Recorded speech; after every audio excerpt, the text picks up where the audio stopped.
자, 33번까지 왔습니다. 33번 재등록 개공사에게 행정처분을 할 수 있거나 또는 하여야 되는 경우에 해당되지 않는 것은 답이 1번입니다. 자, 1번 개공사 갑은 파산 선고를 받고 등록이 취소되기 전에 폐업을 한 자로 1년 후 복권 판결을 받고 현재 재등록하였다. 여러분, 파산자는 취소되는 사유인데 어떻게 하면 영업을 할 수 있죠? 복권이 되면 되죠. 뭐 1번은 이제 재등록했으니까 되잖아요. 답이 1번이라면 나머지들은 그러면 안 되나요? 이 개공사 을은 1년 이내에 업무 정지를 2번 받고 다시 업무 정지에 해당되면, 자, 이거는 절대적 취소되는 사유죠. 자, 해당되는 위반 행위를 한 자로 등록관청으로부터 등록 취소 처분 전에 폐업을 하고 바로 재등록을 신청하였다. 취소할까요? 안 할까요? 해야 되죠. 취소되는 사유는 3년이 지나야 되니까. 자, 3번 개공사 병원 최근 1년 이내에 경미한 중개사법 위반으로 과태료 3번 받고 다시 업무 정지에 해당되면, 자, 이것은 우리 상대적 취소 사유입니다. 위반 행위를 하자 바로 폐업을 하고 1개월 뒤에 재등록이 들어왔다. 당연히 취소해야 안 되겠습니까?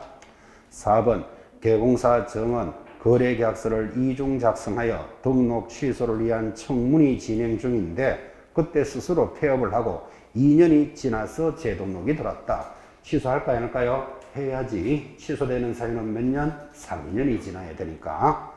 5번 개공사 문은 거래정보망에 정보를 거짓으로 공개한 사실이 밝혀지자 스스로 폐업하고 등록관청을 달리하여 3개월 후에 재등록을 하였다. 정보 허위 공개는 6월 이하의 정지 사유죠. 그러니까 3개월이 지났으니까 아직도 3개월 남았잖아요. 정지를 내린다는 뜻이에요. 자, 해당되지 않는 것 1번. 자, 이 문제의 취지는 이거죠.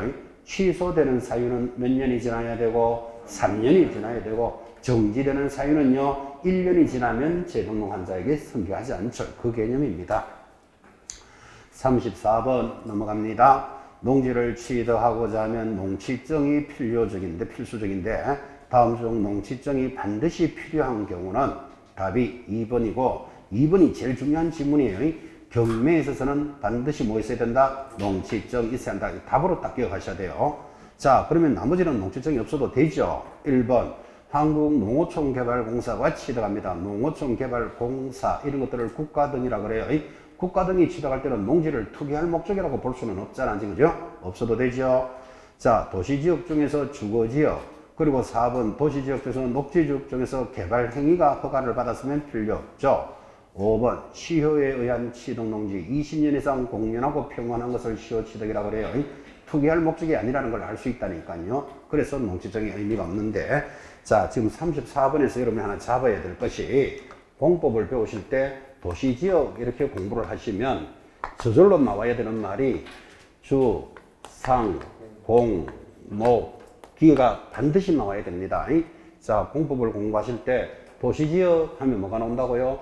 주, 주거지역, 상, 상업지역, 공, 공업지역, 목은요, 녹지지역, 기타는 기타지역인데, 지금 여러분이 살고 계시는 이 지역은 도시지역이다, 아니다? 우리나라에서 가장 큰 도시지역이지, 서울이면. 그죠? 서울특별시가. 그러면 여러분들은 도시지역에 살기 때문에 여기 오실 때 집에서 오신 분은 그 집이 거의 주거지역일 거예요. 그런데 강남에서 여기 테헤란로에 사는 사람도 있겠죠. 그 사람은 상업지역에서 온 거예요. 그 다음, 이 도시지역에는 공업지역도, 공단지역도 있다는 거 아시죠? 공업지역. 그리고 녹지지역도 많이 준비되어 있습니다. 그리고 기타 지역이니까 도시지역이라는 말이 탁 들어오면 저절로 나오는 말이 주, 상, 공, 녹, 기. 이게 딱 갖다 붙어야 되고. 자, 이 주거지역, 상업지역, 공업지역에 있는 농지가 있다고요. 여러분, 저기, 뭐, 하남 가는데 그쪽입니다. 하여튼, 어쨌든, 이 주거지역에, 서울에 있는 주거지역도 농지, 논밭에 있는 거 보셨죠? 거기는 농취증이 있을 필요 있다, 없다? 없어요. 이거는 앞으로 집을 지을 땅이기 때문에, 주, 상, 공은. 근데 녹지지역은 농취증이 있어야 한다는 게 이게 중요해요. 그런데 지금 하나 따라 붙었잖아요. 개발 행위가 허가되어 있다면 이때는 없어도 돼요. 그래서 요거 기억해 놓으셔야 돼요. 자, 도시지역이 들어오면 뭐부터 기억한다? 주, 상, 공, 녹, 기 기억하시고, 주, 상, 공에 있는 농지는 농취증이 없어도 돼. 어차피 집 짓고 공장 지을 터니까. 근데 녹지지역은 있어야 되는데 지금 나오다시피 개발 행위 허가가 준비되어 있으면 없어도 된다. 이렇게 딱 정리하는 거예요. 공법하고 같이 연결해서 정리했습니다. 35번. 자, 다음 내용 중 개공사가 권리를 이전하고자 하는 의뢰인에게 요구할 수 있는 중개대상물의 상태에 관한 자료에 해당되지 않는 것. 상태에 동그라미 딱 해봐요. 문제가 다 답을 가르쳐 주잖아, 지금. 그죠? 자, 물건을 파는 사람 갑이 있습니다. 사는 사람 을이 있겠고, 개공사가 중개를 하는데, 개공사가 이 물건에 대해서 확인 설명을 하는데, 한계가 있습니다. 확인 설명을 못하는 부분이 있어요. 그게 뭐다? 상태는 설명을 못한다고. 자, 다시. 여러분, 이게 아파트라고 치고, 지하철하고 30분 거리에 있는 아파트입니다. 이거 개공사가 설명할 수 있다, 없다? 있잖아. 지하철하고 몇 분 거리인지 확인할 수 있잖아요. 이 아파트가 초등학교, 중학교, 고등학교는 몇 미터 거리에 있다. 확인할 수 있잖아요, 그거. 입지 조건. 이 아파트에 국민은행 대출이 1억 대 있습니다. 등기부 떼보면 알잖아요, 이거를. 그런데 이런 것들은 다 확인할 수 있는데 못하는 게 있다니까요. 못하는 게 뭐다? 상태예요. 지금 상태를 확인 못한다고 이야기하는데도 불구하고 하겠는데 일상하면 심각한 사람입니다. 여러분, 이 아파트가 비가 오면 물이 좀 셉니까, 안 셉니까? 상태가 어떻습니까? 상태를 개공사가 딱 보면 알겠어요, 그거. 건축물 대장을 떼도 아는 거 아니잖아, 그죠? 또는 아파트 같으면 일조, 소음, 진동, 햇볕이 잘 들어야 되죠. 몇 시부터 햇빛이 들었는지, 아래 위층에 소음과 진동이 있는지, 이런 상태는 개공사가 조사를 못하니까 가지고 있는 사람한테 자료를 요구할 수 있다고. 그래서 자료를 요구하는 것은 상태만 요구하는 거예요. 자, 그러면 상태를 요구한다고 됐으니까 1번 상태를 요구하는 거예요. 2번 상태를 요구하는 거예요. 근데 3번 상태가 안 들어가는 게 환경 조건이 있어요. 자, 환경 조건 암기하라 그랬죠. 뭐라고? 1, 소, 지는 상태를 요구하는 거예요. 이 아파트에 아래 위층간에 소음과 진동이 있습니까는 개공사가 확인할 수가 없잖아요. 그거 확인할 수 있으면 하려면 하룻밤 자봐야 된다니까요. 아파트 팔아달라는 놈한테 오늘 가서 하룻밤 자겠어. 이게 지금 말이 되나, 이게. 그죠? 하룻밤 자고 일어나니까 아침에 비가 와가지고 햇빛 뜨는 걸 못 봤어요. 오늘 하루 더 자러 오겠어. 지금 완전 금치산기 있는 소리 하고 있죠, 지금. 그죠? 그래서 상태를 요구하는 건 상태 환경 조건이에요. 자, 그러면 35번. 상태에 해당되지 않는 거 1. 수도, 전기, 가스 등 제일 끝에 봐봐요. 상태 이렇게 주잖아, 지금 벌써. 상태, 동그라미. 자, 2번, 3번, 1조 소음 진동을 묶어서 이걸 뭐라 본다? 환경 조건을 잘라놨잖아, 지금 이렇게. 그죠? 환경 조건. 그리고 5번, 도색, 도배 등의 상태. 상태 들어가는 게 그게 다예요. 이것들을 요구하는 거예요. 자, 그러면 안 해도 되는 게 4번, 비선호 시설. 거기 갈로 열고 1km 적으셔야 돼요. 그럼 비선호 시설이 뭐죠? 예전에는 혐오시설 그랬어요. 쓰레기 매립장, 화장장, 장례식장 이런 게 비선호 시설인데 이런 것들은 개공사가 확인할 수 있다 없다? 있잖아. 그죠? 근데 서울 시내 장례식장을 다 확인해라. 이건 말이 안 되니까 1km 이내를 확인하라고 돼 있다고. 그래서 내가 거래하는 아파트로부터 1km 이내에 쓰레기 매립장이 있는지, 뭐 화장장이 있는지, 그죠? 낙골당이 있는지. 그래서 이런 것들은 개공사가 확인할 수 있으니까 자료를 요구하는 게 아니다. 이 말이에요. 그래서 자료를 요구할 수 있는 건 뭐라고요? 상태를 요구하는 게 상태. 근데 상태가 안 들어가는 말이 뭐다? 환경 조건. 이건 암기하라 그랬잖아요. 일, 소, 진. 그죠? 자, 그래서 이제 1km 그것도 시험에 500m로 한번 나온 적도 있으니까 앞으로 여러분 아파트로 거래할 때는 자 1km짜리 들고 다니셔야 돼요. 그래서 1km 안에 뭐 쓰레기 매립장은 있다, 없다, 화장장이 있음, 없음을 표시해 줘야 된다고. 자, 얼마짜리 들고 다녀야 된다고요? 1km짜리. 그것도 기억해 놓으셔야 돼요. 1km. 법에 고려되어 있어요. 36번 내려갑니다. 토지거래허가구역 내에서 면적을 초과하는 농지의 매매계약을 중개합니다. 그때 갑의 중개행위로 옳지 못한 것은 자, 토지거래허가지역에는 농지다. 그러면 뭐부터 받아야 된다? 토지거래허가부터 받아야 돼. 그럼 토지거래허가를 받으면 중요한 것, 농지증은 받은 것으로 본다. 그거 알고 있느냐라는 문제죠. 자, 1번. 갑은 위 농지가 토지거래허가구역 내 허가 대상 토지이므로 가장 먼저 허가를 받을 것을 전제로 가계약을 체결하였다. 잘했다. 2번. 갑은 허가관청의 허가가 있은 후 본계약을 체결시켰다. 더 잘했다. 3번. 대상 토지의 지목이 농지에 해당되므로 먼저 농지증 발급을 신청하였다. X. 토지거래허가 받으면 농지증은 받은 것으로 본다. 이 문제죠. 답이 3번이고 또 4번 갑은 허가는 받았으나 중개사법상의 부동산 거래 신고는 본계약 체결일로부터 며칠 내로 30일 내로 하였다. 오, 그죠? 여러분 가장 중요한 게 토지거래가 워낙 센 놈이기 때문에 토지거래 허가를 받으면 다 면제예요. 그런데 해야 되는 게 딱 하나 있어. 뭐 해야 되죠? 부동산 거래 신고는 하여야 한다. 그게 4번이잖아요. 그리고 5번 이런 4번의 신고를 갑의 고용 신고된 소공사 대리 신고할 수 있다. 그래서 이제 틀린 건 3번 이렇게 들어갑니다. 아주 36번 좋은 문제입니다. 모습의 의미를 잘 새기셔야 됩니다. 37번 갑니다. 또 쉬어가는 페이지. 자, 개공사가 반드시 개시하지 않아도 되는 것은 답이 몇 번? 2번. 자, 개시하는 게 뭐라고 공부하셨죠? 등수보자. 모의고사 치고 나면 등수를 보자 하면 개시하더라. 이렇게 기억하시는데, 자, 1. 사무소 등록증원본 등 동그라미 합시다. 3. 자격증원본 자 동그라미. 4번 보수요율표 수 동그라미.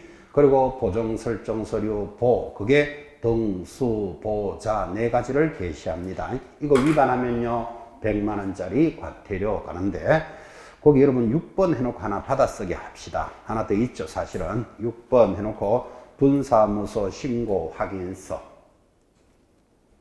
6번 분사무소 신고 확인서. 그러니까 중개사무소는 등록증 원본 걸어놓으면 되고, 지점에는 뭐 걸어야 된다? 분사무소 신고 필증을 지금부터는 신고 확인서 이렇게 불러요. 요거 걸어놔야 되겠죠. 그러면 이제 게시하는 게 다 정리됐습니다.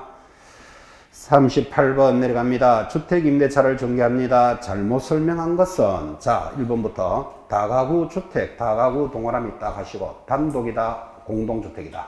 다가구는 단독주택이니까 뭐만 기재하면 되고 지번만 기재해도 인정해준다. 그죠? 5. 지금 틀린 거 찾아야 되죠? 이 임차주택이 무허가, 미등기 또는 건축물 대장의 등재 여부와 관계없이 사실상 주거용이면 주임법이 적용됩니다. 그래서 허가 받았거나 무허가거나 미등기거나 따지지 않습니다. 살림만 살면 보호한다. 3번 또 많이 했죠. 임차인이 미성년자라서 그의 부친이 자신의 이름으로 임대차 계약을 체결하더라도 주임법상의 보호를 받을 수 있다. 맞다. 이건 이래 수업했죠. 고3짜리 딸이 지방에 있는 대학에 합격을 합니다. 그러면 고3짜리가 가서 원룸 구하는 게 어렵잖아요. 그래서 엄마나 아빠가 가서 계약을 하고 전입신고는 딸내미 것만 돼 있더라도 보호된다 안 된다? 된다. 그렇게 수업을 했다고요. 판례. 4번 원칙적으로 법인은 주택을 임차하고 소속 직원 명의로 주민등록을 이전하여 뒤학력을 갖추고 학증일자를 받았더라도 주임법상의 보호 대상은 아니라고 설명하였다. 맞다. 일단 법인은 보호되지 않습니다. 이걸 이렇게 공부했죠. 코롱 주식회사라는 법인이 수원에 아파트 한 채를 새 얻었어요. 왜? 뭐 지점장 사택으로 쓰려고. 그거 주택임대차 보호된다 안 된다? 안 된다고. 그런데 법인이 보호되는 게 3개가 있습니다. 그래서 그것도 중요합니다. 그래서 4번 옆에다가 화살표 딱 해서 적용법인 이렇게 받아쓰기 합니다. 적용법인. 첫째 누구? 그렇지. LH공사 이래 나와. 이래죠. LH공사 점 찍고 지방공사 점 찍고 뭘까요? 중소기업. 감각 떨어지는 것 같아요. 요 3개 법인은 인정해 주는 거예요. 주임법은 원칙적으로 법인은 안 되는데 해당되는 법인 뭐라고요? LH공사, 지방공사, 중소기업은 인정해 준다. 거기까지도 기억하셔야 됩니다. 자, 다 맞으니까 틀리는 것 5번. 다세대 주택은, 자, 다세대는 공동주택이죠. 그러니까 반드시 뭐가 기재되어야 된다? 동호수를 기재해야 됩니다. 많이 훈련시켰습니다, 사실. 자, 잘못한 것 답은 5번. 39번 이런 문제죠. 경매로 부동산을 취득하고자 하는 의뢰인의 입장에서 권리가 가장 위험하다고 볼 수 있는 것은, 자, 여러분 얼마나 공부했습니다. 자, 경매에 있어서는 안전한 권리를 뭐라 부른다? 삭제주의, 위험한 권리를 인수주의 이렇게 공부했고, 경매가 끝나고 나면 삭제되는 것은 없어져 버리니까 나로 하여금 부담이 없다니까, 그죠? 그래서 안전한 권리, 삭제주의 암기해야 돼요. 근저당권, 저당권, 압류, 가압류, 그리고 담보 가등기, 그리고 당연한 거지만 경매 개시 등기는 경매가 끝나면 당연히 지워지는 거잖아. 이거 그죠? 경매 개시 등기. 그래서 삭제되는 권리들은 안전한 권리다. 이거 암기하셔야 됩니다. 암기표 마지막에도 들어가 있고. 자, 그 다음에 인수되는 권리는 내가 인수를 해야 돼. 5억의 낙찰을 받았는데 이런 권리를 인수하다 보면 추가로 돈이 더 들어간다니까요. 그러니까 이걸 위험한 권리다. 그 대표적으로 뭐 유치권, 법정지상권, 그리고 뭐 분묘기지권 몇 개 되지도 않아죠. 반드시 암기하셔야 돼요. 이런 권리가 들어가면 위험한 권리다. 이렇게 암기를 했으니까 39번 문제는 점수 주는 거죠. 자, 가장 위험한 건 몇 번? 5번 법정지상권인데 여러분 거기 두 개 더 적어요. 법정지상권 밑으로 유치권 또 뭐 분묘기지권 세 가지 암기하셔야 됩니다. 항상 위험한 권리, 인수되는 권리다. 나머지는 다 삭제니까 안전한 권리에 들어갑니다. 40번 참 이야기 많이 했던 내용이죠. 상가임대차입니다. 틀리는 것은 답이 3번이죠. 가장 기본 문제. 사업자 등록을 마쳐 대항력이 발생된 이후 사업자 등록을 다른 건물로 옮기더라도 기존의 대항력은 계속 유지된다. X예요. 사업자 등록은 보증금 돌려받을 때까지 유지되어야 되는 거예요. 당연하죠. 틀리는 것 3번. 자, 1번. 임차인은 임차권 등기 명령의 신청과 그에 따른 임차권 등기와 관련하여 소요된 비용을 임대인에게 청구할 수 있다. 당연합니다. 임차권 등기 명령이 무슨 뜻이죠? 기간이 끝났는데도 보증금을 돌려주지 않습니다. 그러면 임차권 등기를 하고 이사 나가더라도 대항력을 인정해준다. 그런 제도니까 집주인이 돈 안 내줬기 때문에 진행되는 거니까 당연히 비용을 임대인에게 청구할 수 있다. 2번 임차 건물에 대해서 민사집행법에 의한 경매가 행해지면 대항력 없는 임차권은 경락이 되면 소멸한다. 상식. 4번 임대차가 종료되고 보증금을 반환받지 못한 임차인은 법원에 단독으로 임차권 등기 명령을 신청할 수 있습니다. 여러분 원래는 등기는 공동신청의 원칙이라고 들으셨죠? 등기를 하는 방법, 공동신청의 원칙, 그 다음에 촉탁 등기. 이렇게 등기는 두 가지 방법이 없는데 자, 그럼 임차인, 임대인이 같이 가서 임차권 등기하라. 그럼 임대인이 따라가 주지를 않을 거잖아요. 자기가 보증금을 못 줬으니까. 그래서 임차인이 뭐 할 수 있다? 단독으로 신청할 수 있다. 상식적인 지문인 거예요. 5번 임차인이 건물을 인도받고 사업자 등록을 신청하면 그 다음날 이 길로부터 대항력은 발생합니다. 가장 상가의 기본 문제입니다. 자, 여기서 살짝 조심 좀 한다면 사업자 등록을 신청한 때라고 법에 되어 있어요. 그 신청에 동그라미 해놓고 밑에다가 교부 X까지 표시해 놓으셔야 돼. 이런 공부 안 하면 틀립니다. 여러분 사업자 등록 신청해 봤습니까? 사업자 등록 신청해 보면 사업자 등록증 언제 교부해 줍니까? 바로 나옵니다. 바로. 근데 법에는 어떻게 되어 있는가 하면 7일 내로 교부하도록 되어 있어요. 그래서 신청과 교부는 시점이 달라요. 그래서 교부한 때 하면 안 된다고. 신청만 딱 하면 대항력을 인정해 주는 거예요. 근데 현실적으로는 신청해 보면 바로 교부 딱 돼. 그래서 시차가 차이는 있는데 법에서는 7일 내로 교부하도록 되어 있습니다. 그래서 우리 법에서 조문은 어떻게 되어 있다? 사업자 등록증을 교부받은 때가 아니고 신청한 때. 그죠? 그거 조심할 것. 자, 이렇게 해서 해설을 마무리합니다. 여러분 채점하셔서 거기에 제일 앞에다가 점수 적으셔야 된다 그랬습니다. 그래야 자기가 자극을 받습니다. 점수가 못할 사람 있죠. 28점 넣으신 분은 82 이래 적어 놓으시기 바랍니다. 0으로 적어도 되고. 자, 평균 점수 아까 했었습니다. 75점. 최고 점수 75점. 평균이 50 얼마니까 50 이상은 우수, 밑에는 부진. 그래서 틀린 지문 관리해 놓으시기 바랍니다. 3회 때 뵙도록 하겠습니다. 대단히 수고하셨습니다. 다음 주에 뵙겠습니다.